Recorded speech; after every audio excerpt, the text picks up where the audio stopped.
પાટણના વડાવલી દુર્ઘટનામાં મૃત્યુ પામેલા મૃતકોના પરિવારજનોને 20 લાખની સહાયનો ચેક કેબિનેટ મંત્રી બળવંતસિંહ રાજપૂતના હસ્તે અર્પણ કરાયો। મુખ્યમંત્રી રાહત ફંડમાંથી મૃત્યુ પામેલ વ્યક્તિઓના કાયદેસરના વારસદારોને મૃતક દીઠ 4 લાખની સહાય મંજૂર કરાઈ। કેબિનેટ મંત્રી બળવંતસિંહ રાજપૂતના હસ્તે નવા સર્કિટ હાઉસ પાટણ ખાતે ચાણસ્મા તાલુકાના વડાવલી ગામે તળાવમાં ડૂબી જવાથી મૃત્યુ પામેલ 5 વ્યક્તિઓના પરિવારજનોને મુખ્યમંત્રી રાહત ફંડમાંથી 20 લાખનો એક ચેક અર્પણ કરવામાં આવ્યો હતો। સહાય મેળવનાર પરિવારજનોએ મુખ્યમંત્રી અને સરકારનો આભાર વ્યક્ત કર્યો હતો। કેબિનેટ મંત્રી બળવંતસિંહ રાજપૂતે ચેક અર્પણ કરતા મૃતકોને શ્રદ્ધાંજલિ આપી દુઃખની લાગણી વ્યક્ત કરી મૃતકોના પરિવારજનોને સાંત્વના પાઠવી હતી।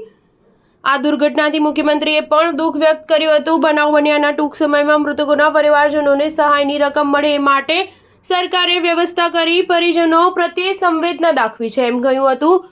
ગયેલા વ્યક્તિને પાછા લાવી શકાતા નથી પણ આવી સહાયથી તેમને દુઃખ ઓછું થાય છે એમ જણાવી પરિવારજનોને કંઈ પણ જરૂર પડે તો પડખે ઊભા રહેવાની ખાતરી આપી હતી।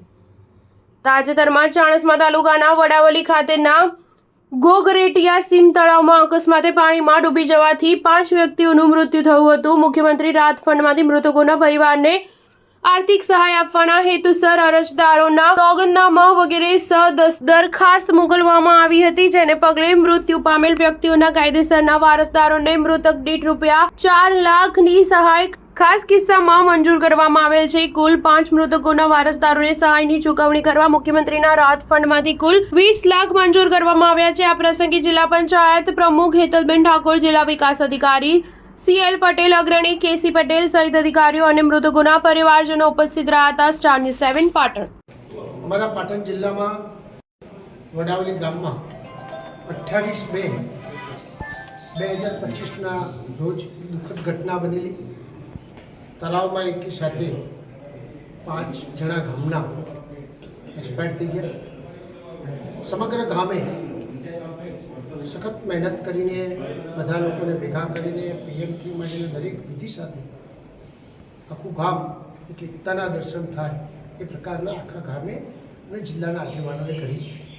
એની સાથે આદરણીય મુખ્યમંત્રીશ્રીને એ લોકોએ ગામવાળાએ અમારા પાર્ટીના આગેવાનોએ બધાએ ભેગા થઈને દરખાસ્ત કરી અને ટૂંક જ સમયની અંદર એ દરખાસ્તના ભાગરૂપે વ્યક્તિ દીઠ 4 લાખ રૂપિયા એટલે 5 વ્યક્તિઓને આજે 20 લાખ રૂપિયાનો ચેક આદરણીય મુખ્યમંત્રી ભૂપેન્દ્રભાઈ પટેલ સાહેબની સૂચનાથી આજે આપવામાં આવ્યો છે। આદરણીય મુખ્યમંત્રી શ્રી ભૂપેન્દ્રભાઈ પટેલ સાહેબે કીધું છે કે કોઈ વ્યક્તિ કદાચ એક્સપાયર થઈ જાય પણ એના માટે આપણે કંઈક શું કરી શકાય, તો વ્યક્તિને તો પાછો નથી લઈ શકતા પણ આપણે નાની મોટી આવી મદદ કરીએ અને સમાજના ભાગરૂપે આપણે એમને ટેકો કરીને બધા એમને પડખે રહીએ તો એમના દુઃખમાં નાનું ઓછું કરી શકાય એ પ્રકારની વ્યવસ્થા કરી છે। ગુજરાતના મુખ્યમંત્રીશ્રીનો જ્યાં સંદેશ લઈને આજે અમે આવ્યા હતા, અમારા અધિકારીઓની ટીમ એ બધા આગેવાનોની ટીમ આજે મળીને ત્રણેય લાભાર્થી ભાઈઓને આ પ્રકારની વ્યવસ્થા કરી છે। હું પાટણ જિલ્લા વતી આદરણીય મુખ્યમંત્રીશ્રીનો આભાર માનું છું કે આવા દુઃખ પ્રસંગે પણ વ્યક્તિને સમજીને આ પ્રકારની જે વ્યવસ્થા થાય છે એમાં ગુજરાત સરકારનો એક મોટો રોલ રહ્યો છે।